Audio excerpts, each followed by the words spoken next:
If your partner only shows up when they need something but disappears when you need them, you're not imagining things. There's a crucial difference between someone struggling with intimacy and someone actively using you. And I'll show you exactly how to tell the difference. Look, I know this is confusing. You've probably been wondering if their hot and cold behavior is just their attachment style, or if something more harmful is happening. Having an avoidant attachment style doesn't excuse using someone. But understanding this distinction can save you from months of confusion and self-doubt. By the end of this video, you'll know the 3 signs that show when someone has crossed the line from struggling with intimacy to taking advantage of your kindness. Plus, I'll give you a specific conversation framework that can either save your relationship or give you the clarity you need to walk away. Let me tell you about a friend. Let's call her Carla. She was dating someone with clear avoidant attachment. He struggled with emotional conversations, needed lots of space, and had a hard time with commitment. Carla understood this and tried to be patient. But over time, she noticed a disturbing pattern. He'd reach out when he was lonely or needed support. But when Carla needed the same, he'd say she was being too needy or that her expectations were too much. The thing is, Carla's partner wasn't just avoidant. He was using her emotional availability without offering anything back. And there's a big difference between someone who struggles with intimacy but tries to be fair, and someone who takes advantage of your understanding. But here's what most people don't realize. There's actually a simple test you can do to figure out which category your partner falls into. I'll walk you through it after we cover the 3 signs, because having a way to definitively test their intentions changes everything. Now, the 3rd sign I'm about to share might surprise you. It's actually the most telling, because it shows whether someone genuinely struggles with attachment or just uses their style as a convenient excuse. But let me walk you through all 3 signs first. Sign number 1. The one-way support system. The first sign isn't that they need support. Everyone does.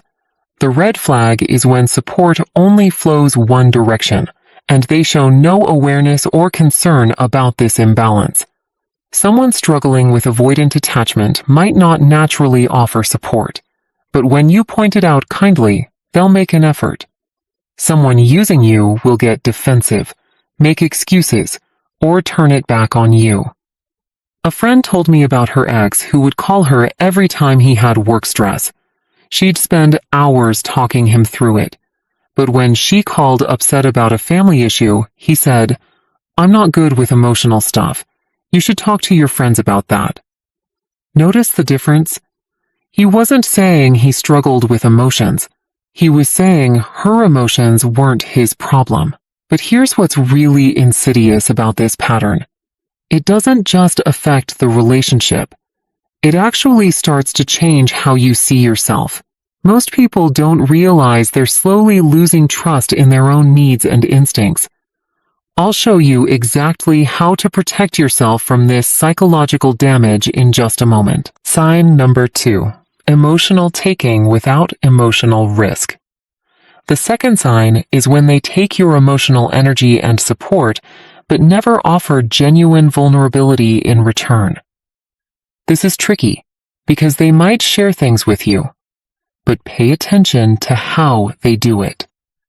Someone who's using you shares in a way that only benefits them. They dump their problems on you for relief, but they don't let you in. You end up feeling like their therapist, not their partner.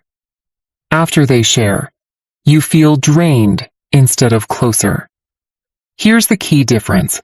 Healthy sharing creates mutual connection, even when someone struggles with vulnerability, while using someone for emotional regulation is purely extractive. When someone shares healthily, they let you actually help, value your input, show gratitude, and you feel closer to them afterward. But when someone uses you for emotional regulation, they treat you like a therapist who just absorbs their stress, dismiss your advice, show no follow-up appreciation, and leave you feeling drained rather than connected. They might share their work stress with you regularly, but notice, they're not actually being vulnerable. They're not asking for your perspective or letting you comfort them. They're just using you as a dumping ground, so they feel better, then moving on like nothing happened. Real emotional intimacy, even with an avoidant person, involves some level of letting you matter to them. Using someone is just about getting relief, without letting you actually affect them. Sign number 3. Weaponizing their attachment style. Here's the third sign, and it's the most telling. They use their avoidant attachment style as a weapon against your needs, instead of something they're working on. A person who's genuinely struggling with avoidant attachment will say things like, "I know I'm not great at this stuff, but I want to try." Or, "This is hard for me, that you're important."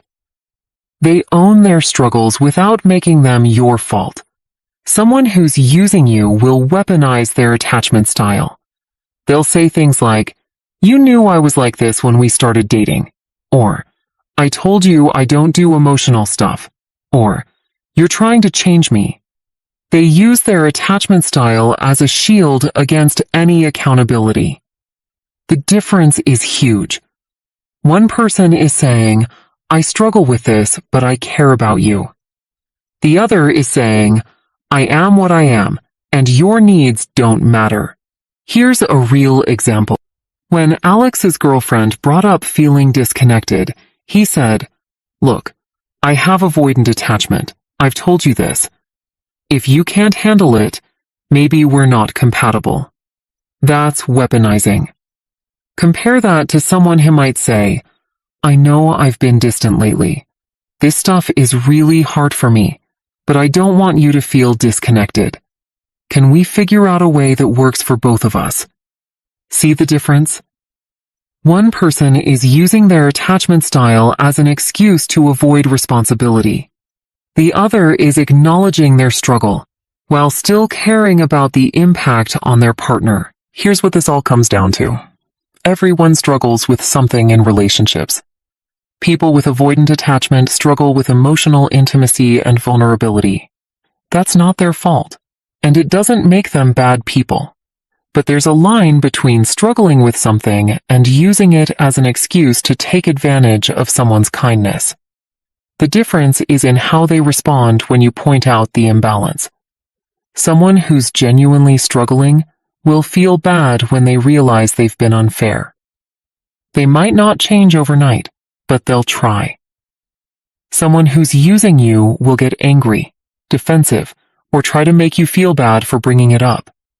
Now here's that test I promised you earlier. If you recognize these signs, you don't have to immediately end your relationship, but you do need to set some boundaries and see how they respond. And their reaction will tell you everything you need to know.